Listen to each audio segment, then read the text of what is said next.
ज्या गाथा आहे आणि डॉक्टर बाबासाहेब आंबेडकरांचा जो संपूर्ण परिवार कबीरपंथी जरी असला तरी ते वारकरी पंथाला सुद्धा मानत होते। आणि डॉक्टर बाबासाहेब आंबेडकरांचे जे पत्नीचं ठिकाण आहे वनंदगाव, आता ते वनंदगावचे जे भिकूजी धुत्रे आहे किंवा रुक्मणी धुत्रे आहे, तर हे सुद्धा वारकरी पंथालाच मानणार होते। स्वतः रमाई आंबेडकरांच्या आईचं नाव रुक्मिणी आहे आणि तिच्या वडिलाचं नाव भिक्खू आहे। भिक्खू म्हणजे एक पाली शब्द आहे, भिक्खू भिक्खू हे पाली शब्द आहे। आणि रुक्मिणी म्हणून रमाईच्या घरचं जे वातावरण होतं ते वारकरी संप्रदायाचं होतं आणि म्हणून रमाई सुद्धा बाबासाहेबाला नेहमी आग्रह करायची की मला पंढरपूरला घेऊन चला, कारण तिच्या घरातलं जे वातावरण होतं ते वारकरी संप्रदायाचं होतं आणि ती खरीच गोष्ट आहे वनंद गावामध्ये। म्हणून डॉक्टर बाबासाहेब आंबेडकर यांनी जे रमाईला जे पंढरपूरच्या संदर्भात आपल्याला माहितच आहे की डॉक्टर बाबासाहेब आंबेडकरांचं बाबासाहेब 31 जानेवारीला पहिल्यांदा पंढरपूरला गेलेले आहे। डॉक्टर बाबासाहेब आंबेडकरांना पंढरपूरला संत चोखामेळा नावाचं जे वसतिगृह आहे, गाडगे बाबांनी आपल्या लोकप्रबोधनातून कीर्तनातून काही पैसे गोळा केले आणि डॉक्टर बाबासाहेब आंबेडकरांच्या पीपल्स एज्युकेशन सोसायटी या संस्थेला, डॉक्टर बाबासाहेब आंबेडकरांच्या या पीपल एज्युकेशन सोसायटी या संस्थेला गाडगे बाबांनी स्वतः 8 एकर जागा त्या पंढरपूरला संत चोखामेळा वसतिगृह हे दान केलेली आहे। आज ती संपूर्ण संत चोखामेळा जे बाबासाहेबांना दान केलेली जागा आहे ती पंढरपूरची जागा आज ब्राह्मण बडव्यांनी त्याच्यावर अतिक्रमण केलेलं आहे, याच्या कुणाकडे लक्ष नाही। म्हणून डॉक्टर बाबासाहेब आंबेडकर हे सुद्धा पंढरपूरच्या संदर्भात त्या देवरोडच्याच भाषणामध्ये बाबासाहेबांचा उल्लेख आहे। 25 डिसेंबर 1954 भाषणामध्ये डॉक्टर बाबासाहेब आंबेडकर उल्लेख करतात की पंढरपूरचे विठोबाचे त्या पांडुरंगाचे जे देवालय आहे, देवालय शब्द वापरलेला आहे बाबासाहेबांनी, जे मंदिर आहे हे प्राचीन काळातील बौद्ध विहार आहे। पंढरपूरचे विठोबाचे पांडुरंगाचे विठ्ठलाचे मंदिर हे प्राचीन बौद्ध विहार आहे, बौद्ध मंदिर आहे, हे मी सिद्ध करून देईन। आणि त्यांनी एक प्रबंध सुद्धा लिहायला घेतला होता बाबासाहेबांनी आणि ते पुण्याच्या डेक्कन कॉलेजच्या त्यांना ते सादरही करणार होते। हुआच पांडुरंग म्हणजे पंढरीचा पांडुरंग कोण, हे पुस्तक बाबासाहेबांनी त्याचा प्रबंधही लिहिला होता। आणि मग बाबासाहेबांना सुद्धा खात्री होती की पंढरपूरचं मंदिर हे बुद्धाचंच विहार आहे आणि मी ते सिद्ध करून देईन। बाबासाहेबांच्या हे तर वचन आहेच, पण बाबासाहेबांच्या आधी ज्या संतांनी मी काही दाखले जरी वाचून या ठिकाणी सांगत आहोत की संत नामदेव आहे किंवा संत तुकोबार आहे किंवा मुक्ताई आहे किंवा संत निळोबाराय आहे किंवा निर्मळा आहे, कर्ममेळा आहे किंवा संत सोयराबाई आहे, जनाबाई आहे किंवा संत ज्ञानेश्वर आहे, संत निवृत्तीनाथ महाराज आहे की सोपान या सर्व साधू संतांनी किंवा संत जगन्नाथजी महाराज यांचे सगळ्या अभंगाचं जर आपण निरूपण केलं, या अभंग गाथांवर थोडं लक्ष दिलं तर सगळ्याच वारकरी संप्रदायांनी पंढरपूरचा विठोबा हा बुद्धच आहे त्याचे काही दाखले आहे। मी तो दाखला पहिल्यांदा या समोर वाचून दाखवतो आपल्याला।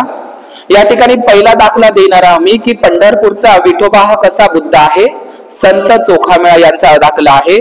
अखंड समाधी होऊने ठेविले मन, गेले देह भान विसरोनी, विधी निषेध भेने न मोडे समाधी, तुटली उपाधी लिगाडाची। लिगाडाची म्हणजे तृष्णेची। पुढच्या वेळी खूप मस्त लिहिता संत चोखामेळा, चालता बोलता न मोडे समाधी, चालता बोलता न मोडे समाधी। आपल्याला माहित आहे की तथागत बुद्ध हे सती संप्रजान अवस्थेमध्ये चालायचे, त्यांची अवस्था ही सती संपजानो पजानाती। म्हणजे पुढची ओळ आहे संत चोखामेळांची, चालता बोलता न मोडे समाधी, मूळ अंतर शुद्धी कारणे।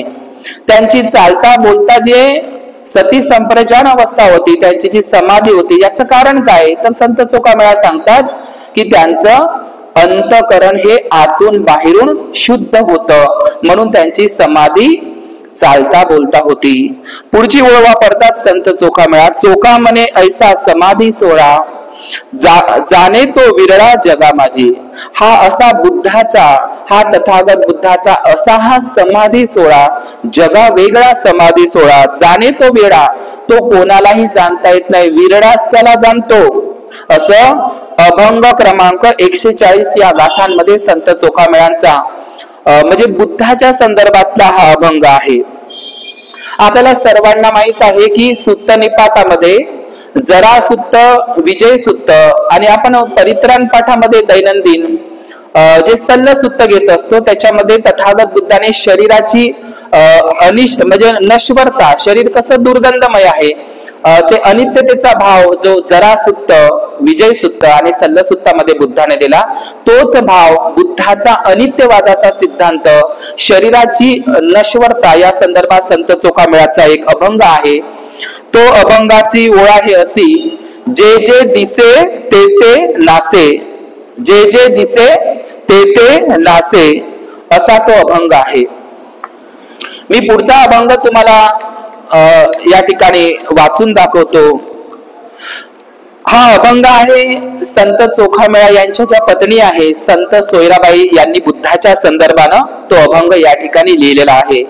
नाही भेदाचे ते काम, पळोनी गेले क्रोध काम, देही असुनी तू विदेही, ते विठ्ठल हा शब्द, पांडुरंग हा शब्द, विठ्ठल पांडुरंग हा शब्द हिंदूंच्या 18 पुराणामध्ये, 4 वेदामध्ये, रामायण, महाभारत, भगवद्गीता, कुठल्याही हिंदू ब्राह्मणी साहित्यामध्ये विठ्ठल पांडुरंग शब्द सापडत नाही. विठ्ठल पांडुरंग हा शब्द संतांच्या, वारकरी संतांच्या संदर्भातला हा शब्द केवळ बुद्धाला प्रयोजन आहे.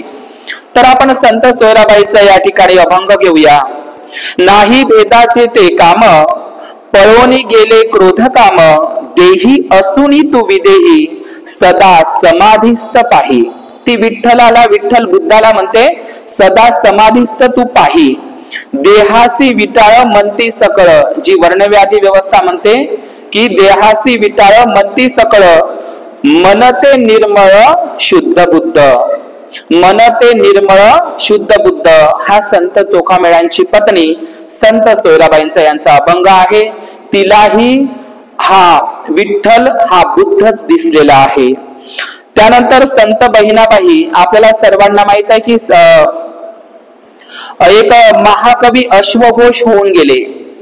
महाकवी अश्वघोष नावाचा एक भिक्खू होऊन गेला, ज्यांनी बुद्ध चरित्र लिहिलेलं आहे. बाबासाहेबांनी बुद्ध आणि धम्माचा ग्रंथ लिहित असताना त्याचा आधार घेतला. बुद्ध म्हणजे अश्वघोष, महाकवी अश्वघोष नावाचा एक भिक्खू होऊन गेला, ज्यांचं जन्मस्थान साकेत आहे, अयोध्या. या साकेत मध्ये जन्म घेतलेला महाकवी अश्वघोष नावाचा भिक्खू, ज्या अश्वघोष नावाच्या भिक्खूंनी बुद्ध चरित्र, सौंदरानंद, वज्रसूची हे 3 बौद्ध ग्रंथ लिहिले. आणि ते ग्रंथ, वज्रसूची नावाचा ग्रंथ स्वतः संत तुकोबारायाच्या हाती पडलेला होता. तिथूनच त्यांनी ब्राह्मणवादावर कोडे उमटवलेले आहे. जाती आणि वर्णव्यवस्थेच्या विरुद्ध बंड पुकारण्याचं काम, त्याची प्रेरणा जर संत तुकोबारायांना मिळाली आणि त्यांच्या अभंगामध्ये तो विद्रोह दिसतो, तर संत तुकोबारायांनी अश्वघोष नावाच्या भिक्खूचा जो ग्रंथ आहे वज्रसूची, तो ग्रंथ त्यांनी वाचलेला होता. आणि हा वज्रसूची ग्रंथ त्यांनी, त्यांची जी शिष्या होती संत बहिणाबाई, हिला सुद्धा तो वज्रसूची नावाचा संस्कृत ग्रंथ, तो पाली प्राकृत आहे तसा, तर हा वज्रसूची नावाचा बौद्ध ग्रंथ संत बहिणाबाईला त्याचं मराठीमध्ये अनुवाद करायला देतात. म्हणजे या वज्रसूची बौद्ध ग्रंथाचा प्रभाव संत तुकोबारायावर आणि त्यांची शिष्या संत बहिणाबाईवर होता. हाच वज्रसूची नावाचा ग्रंथ तुकोबाच्या हातून, हाच ग्रंथ नंतरच्या कालखंडामध्ये ज्योतिबा फुलेंच्या हातातही पडला. ज्योतिबा फुलेने सुद्धा वज्रसूची हा बौद्ध ग्रंथ वाचलेला आहे, म्हणून ते सुद्धा बौद्धांकडेच समतावादी पुरस्काराचे आपल्याला दिसतात. म्हणून आपण संत बहिणाबाई, ज्यांनी बुद्धाला, विठ्ठल हा कसा बुद्ध आहे त्याचं वर्णन केलं आहे. संत बहिणाबाई असं म्हणतात, संत तुकाराम महाराजांच्या शिष्या, कलियुग बौद्ध रूप धरी तुकोबा शरीरी प्रकटला. म्हणजे संत बहिणाबाई असं म्हणतात की मला स्वतः तुकोबारायाच्या शरीरामध्ये बुद्धच प्रकटल्यासारखा दिसत आहे. संत तुकाराम हे संत तुकाराम नाही तर ते बुद्धच बोलत आहे. संत तुकारामाच्या म्हणजे संत तुकाराम नसून ते संत तुकारामाच्या वाणीमध्ये मला बुद्धच जाणवत आहे असं संत बहिणाबाईंनी म्हणतात. आपण दुसरा आणखी एक अभंग घेऊया. बौद्ध अवतार होऊन विठे समचरण ठेवून, संत नामदेव महाराजांची जी दासी आहे तिचा हा अभंग आहे. ती सुद्धा विठ्ठलाला बुद्धच म्हणून संबोधन करत आहे. बौद्ध अवतार होऊन विठे समचरण ठेवणे. समचरण म्हणजे भगवान बुद्धांचे श्रीपाद. श्रीपाद म्हणजे बुद्धाचे पावलं हे समचरण होते, सारखे पावलं होते, श्रीपाद म्हणतो आपण त्याला. पुंडलिक दिवटा पाहून तयाचे द्वारी गोंधळ, मांडलिया बया दार लाव, बौद्धाई बया दार लाव. म्हणजे संत जनाबाईंना सुद्धा विठ्ठल हा बुद्धच दिसत आहे.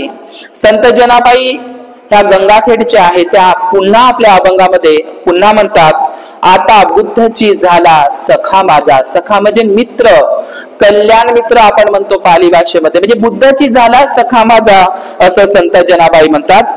संत एकनाथ महाराजांचं उदाहरण आपल्याला सर्वांना माहित आहे. स्वतः पैठणचे म्हणजे पैठणचे प्रतिष्ठानचे जे संत एकनाथ आहे यांनी या पैठणला संत एकनाथ महाराजांच्या त्या स्थळाला स्वतः डॉक्टर बाबासाहेब आंबेडकरांनी भेट दिलेली आहे. पैठणला संत एकनाथ महाराजांच्या ज्या पैठणला स्वतः डॉक्टर बाबासाहेब आंबेडकरांनी भेट दिलेली आहे आणि ते सातवाहन बौद्ध सम्राटांची राजधानी आहे. तर संत एकनाथ महाराज त्यांच्या अभंगामध्ये म्हणतात, तो अभंग आहे, बोधोनी सकळही लोका बोधे नेले, त्रिविध तापवो बौद्ध रूपे नांदसी, बोले विना बोलवे एक हो, साधक बाधक येथे जेथे एकपणेच बोधाविसी हो, उदो मनो उदो बोधाई माऊली हो. म्हणजे संत एकनाथ महाराज त्यांच्या अभंगामध्ये, अभंग गाथा, गाथा हा पाली शब्द आहे, त्यांच्या अभंग गाथामध्ये संत एकनाथ महाराज असं म्हणतात, बुद्धाला ते बोधाई माऊली म्हणतात. आज वारकरी संप्रदाय ज्ञानेश्वर माऊली म्हणतात, पण बुद्धाला माऊली म्हणजे आईचं रूप संत एकनाथ महाराजांनी दिलेलं आहे. बोधाई माऊली उदे हो असं संत एकनाथ महाराज त्यांच्या अभंगामध्ये म्हणतात. संत नामदेवांचा 3911 एक अभंग आहे, त्यांच्यामध्ये संत नामदेव महाराज असं म्हणतात, लोक देखोनी उन्मत्त दाराणी आसक्त, न बोले बौद्ध रूप ठेविले जगणी हात. न बोले बौद्ध रूप ठेविले जगणी हात. म्हणजे जगणी म्हणजे काय, कमरेवर, मराठी शब्द आहे जगणी. न बोले बौद्ध रूप ठेविले जगणी हात म्हणजे दोनही कमरेवर हात ठेवून बुद्धरूप बोलत आहे. पुढची ओळ खूप छान म्हणतात संत नामदेव महाराज, धर्म लोपला अधर्म जाहला हे तू न पाहासी. या जगामध्ये म्हणजे धर्म लोपला आहे, धर्म लोप पावलेला आहे आणि अधर्म वाढलेला आहे, हे तू न पाहासी. या लागे बौद्ध रूप पंढरी नांदसी. म्हणजे यासाठी तू पंढरीला नांदत आहे, बुद्धाला पंढरीला नांदत आहे असं संत नामदेव 3911 अभंग गाथामध्ये सांगतात. त्यांचा एक महत्वाचा अभंग आहे संत नामदेव महाराजांचा 2103 अभंग. हा अभंग तर सरळ सरळ बुद्धाला बघा काय आहे तो अभंग, शोधांचा महाशोध, शोधाचा महाशोध, बोधांचाही महाबोध, शुद्धांचाही शुद्ध बुद्ध विटेवरी. हा संत नामदेव महाराजांचा 2103 अभंग आहे. संत नामदेवाच्या कालखंडापर्यंत या भारताचं नाव जम्बूद्वीपच होतं, म्हणून संत नामदेव महाराजांनी त्यांच्या अभंग गाथेमध्ये या भारताला जम्बू असं उच्चारलेलं आहे. बघा त्यांचा अभंग जो महाराष्ट्र शासनानं प्रकाशित केलेला आहे सकल संत गाथामध्ये, संत नामदेवांनी कसं या भारताला जम्बूद्वीपच म्हटलेलं आहे. जम्बू या दीपा माझी एक पंढरपूर गाव, जम्बू या दीपा माझी एक पंढरपूर गाव, बुद्ध धम्माचे ते नगर, विठो पाटील त्याचे नाव. मराठी भाषेमध्ये विठो पाटील म्हणजे प्रमुख माणूस, म्हणजे कोण, हाच तो प्रमुख बुद्धालाच विठो पाटील संत नामदेव त्यांच्या गाथामध्ये बोलतात. संत चोखामेळांची एक आणखी एक अभंग गाथा आहे, चालता बोलता न मोडे समाधी, त्याचे एकची कारण मूळ अंतकरण शुद्धी. आणखी एक संत तुकोबारायाचा अभंग आहे आणि संत तुकोबारायांनी आपल्या सर्व अभंग गाथा आणि ध्यान साधना त्यांनी भंडारा डोंगर, जे देऊगावचं भंडारा डोंगर जे बुद्धलेणी आहे, या बुद्धलेणीमध्येच त्यांनी ध्यान साधना केलेली आहे. जसं भंडारा डोंगरच्या बाजूला फिरंगाई डोंगर आहे, भामचंद्र डोंगर आहे किंवा घोराडवाडी, म्हणजे घोराडवाडीच्या बुद्धलेण्या, भामचंद्रच्या बुद्धलेण्या किंवा भंडारा डोंगरच्या बुद्धलेण्या किंवा त्या देऊगावलाच लागून असलेल्या फिरंगाईच्या बुद्धलेण्या, या बुद्धलेण्यांना स्वतः तुकाराम महाराजांनी भेटी दिले आहे. पण भंडारा डोंगर मध्येच त्यांनी पूर्ण आपला अभंग गातालेला आहे. त्याच्यामध्ये बघा काय म्हणतात संत तुकोबाराय. आशा ते करविते बुद्धीचा तो लोप, आशा ते करविते बुद्धीचा तो लोप, संदेह ते पाप कैसे नव्हे, आपला आपण करावा विचार, प्रसन्नते सार मन ग्वाही, नावे रूपे अंगी लाविला विटाळ, होते ते निर्मळ शुद्ध बुद्ध, असं संत तुकोबाराय म्हणतात. त्यांचा तुकोबारायांचा पुढचा अभंग आहे. तोडून या अवघ्या ज्येष्ठांचा संबंध, तोडून या अवघ्या ज्येष्ठांचा संबंध, बुद्धापाशी शुद्ध बुद्ध व्हावे, शुद्धापाशी शुद्ध बुद्ध व्हावे.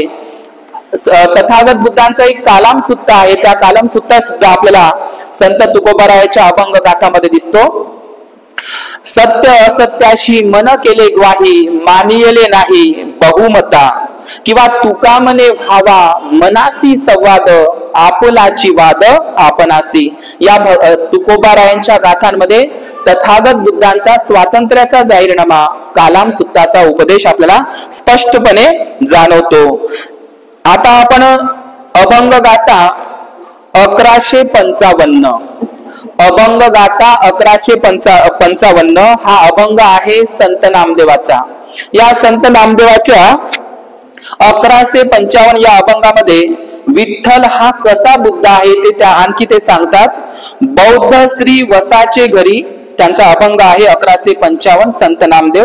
बौद्ध श्री वसाचे घरी जन्म सांभवीच्या उदरी, या ठिकाणी सांभवी म्हणजे शाक्यवी, शाक्यवी म्हणजे कोण, महामाया.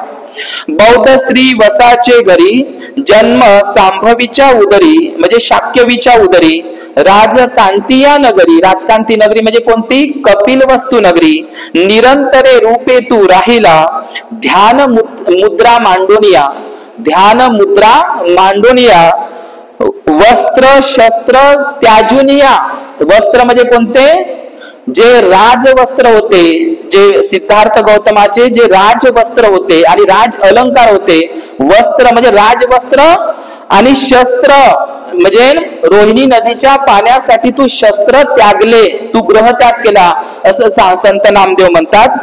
पुन्हा वाचतो. बौद्ध श्री वसाचे घरी जन्म सांभवीच्या उदरी, राजकांतिया नगरी, निरंतरे रूपे तू राहिला, ध्यान मुद्रा मांडोनिया, वस्त्र शस्त्र त्याजुनिया म्हणजे त्यागुनिया, राहिला परी निरंजनिया म्हणजे निरंजनी नदीच्या काठी बोधिवृक्षाखाली, आता तू रूप अमूर्त बुद्ध रूप पंढरी, अशी ती ओळ संत नामदेवांची आहे. नाचू कीर्तनाचे रंगीत ज्ञानदीप लावू जगी, पहिलं दक्षिणेचा वारा येथे देखिला समोरा, चला चला पंढरपुरा विठोबारायाच्या नगरा. तर हे सगळे अभंग आणि आपण महाराष्ट्रामध्ये एक प्रचलन आहे, झाला महार पंढरीनाथ, म्हणजे पंढरीनाथ हा महार आहे हे आपल्याला सर्वांनाच माहित आहे. संत ज्ञानदेव आणि ज्ञानेश्वर माऊलीचं ज्ञानेश्वरी आहे किंवा जी भावार्थ दीपिका म्हणून ओळखली जाते, त्यांच्यामध्ये ज्ञानेश्वर महाराज काय म्हणतात, शुद्धे सत्वे विन, शुद्धे सत्वे विन शुद्ध बुद्ध मी झाले गे माये. म्हणजे संत ज्ञानेश्वर महाराज तर असं म्हणतात सरळ सरळ, शुद्ध बुद्ध मी झाले गे माये, मीच बुद्ध झालेला आहो, मीच बुद्ध आहो, मीच बुद्ध झालेला आहो, असं संत ज्ञानेश्वर त्यांच्या अभंगामध्ये सांगतात. त्यांचा पुढचा अभंग आहे ज्ञानेश्वर महाराजांचा. बुझो गेला पाहो गेला रे, तेथे दुस नावना तयासी झाले रे, त्या ठकाठक मौन्या मौन पडिले रे, मन इंद्रिया लयो जाहला, अमित्य तेज ध्वनी उमटले रे, गगनापरती अक्षर दिसे रे, तेथे सहाशी शुद्ध बुद्ध परते रे. तर या ठिकाणी संत ज्ञानेश्वराचा सुद्धा हा अभंग आपल्याला दिसत आहे. संत ज्ञानेश्वरांच्या नंतर आणखी आपण संत नामदेवांचा अभंग घेऊया। बुद्ध अवतारी आम्ही झालो संत, वर्णावया मात आपण योगेश्वरू बुद्ध रूप। म्हणजे आमचा संतांचा जो जन्म झाला, वारकरी संतांचा जन्म झाला, या ठिकाणी जो महाराष्ट्रात आमचा संतांचा जन्म झाला ते बुद्धाचं वर्णन करण्यासाठी झाला।